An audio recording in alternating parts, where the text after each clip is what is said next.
다음 사진으로 넘어가도록 하겠습니다. 택시 기사를 상대로 한 폭행이 끊이지 않고 있는데 그래서 이 사진이 의미가 있습니다. 지금 이게 투명하긴 합니다만은 보호막 비슷한 것이 이제 운전석 뒤편에 설치가 된 모습인데, 그러니까 이 취객들에 대한 폭행을 막기 위해서 설치한 택시가 등장을 했다는 얘기입니까? 예, 그러니까 아크릴판으로 예. 저 보호벽을 설치를 한다는 거죠. 버스 같은 경우에는 그 보호벽이 더 크게 설치가 되잖아요. 옆면도 거의 한 반 정도 막혀 있죠. 예. 그래서 택시 기사분들도 저렇게 보호를 해야 된다. 예. 왜냐하면 2016년부터 2018년 사이에 택시 기사 또는 버스 기사 운전자 폭행 사건이 연간 2,700건 정도씩, 네. 그리고 3년 동안 저 폭행으로 검거된 사람이 8,539명입니다. 예. 엄청나게 많은 숫자다 보니까 이대로 방치할 수 없다라고 해서 지금 택시에도 저러한 보호벽을 만들자라는 운동이 나오고 있고, 상당 부분 전문가들도 실효성 있는 대책일 수 있겠다, 그런 지적이 나오고 있습니다. 예.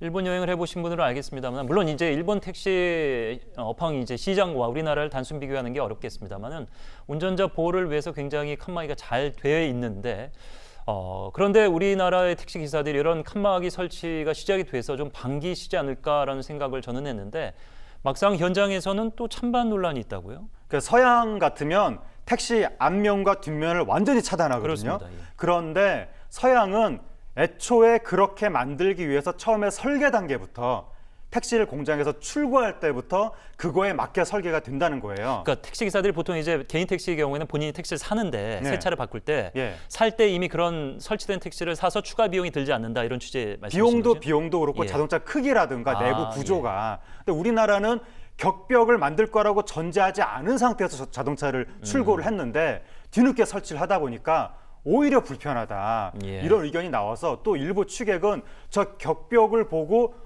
도리어 더 흥분해서 왜 나를 못 믿느냐, 왜 이런 걸 설치하느냐, 예. 이런 사람도 있다고 하는데, 예. 그러다 보니까, 그리고 또 이제 예산 문제도 있고, 그래서 경기도, 서울 등등등 이런 지자체에서 격벽 설치를 지원하려고 했지만 결국에는 흐지부지 되는 이런 일들이 벌어지고 있어서 예. 장기적으로 보호벽을 설치해도 될 수 있을 정도로 공장 출고 단계부터 설계를 바꿔나가야 되지 않을까, 그렇게 생각이 되고, 그 다음에 지금 택시 기사분들이 하는 이야기가 대놓고 하는 엄청난 폭행은 다 신고를 하지만 시비를 걸면서 취객이 툭툭 치는 이런 거는 신고를 하기도 뭐하고 좀 애매하다, 네. 라면서 호소하는데, 그렇게 툭툭 치는 것도 운전자 폭행으로 강력하게 좀 엄중하게 처벌을 해야 이런 일들을 예방할 수 있을 것 같습니다.